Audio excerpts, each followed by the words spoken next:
মুহাম্মদ বিন ওবায়দুল্লাহ হতে বর্ণিত, তিনি বলেন, একদা দ্বিতীয় খলিফা ওমর রাদিয়াল্লাহু আনহুয়ের নিকটে কিছু কাপড় আসলে তিনি সেগুলি হকদারগণের মাঝে বণ্টন করে দেন।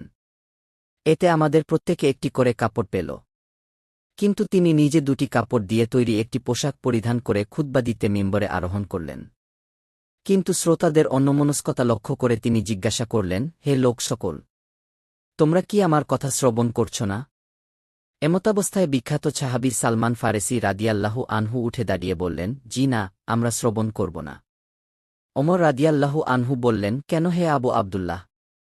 তিনি বললেন, আপনি আমাদেরকে একটি করে কাপড় দিয়েছেন, অথচ আপনি পরিধান করেছেন দুই কাপড়ের বড় পোশাক।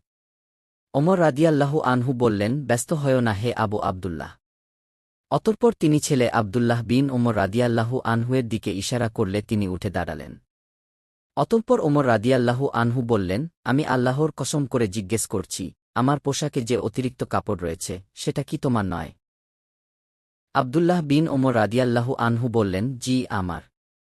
অতঃপর সালমান ফারেসি রাদিয়াল্লাহু আনহু বললেন, এখন আপনি বক্তব্য শুরু করুন, আমরা শ্রবণ করব।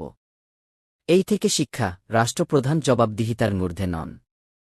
তাকে পরকালে যেমন আল্লাহর কাছে তার দায়িত্ব সম্পর্কে জবাবদিহি করতে হবে, তেমনি দুনিয়াতেও তিনি জনগণের কাছে দায়বদ্ধ থাকবেন।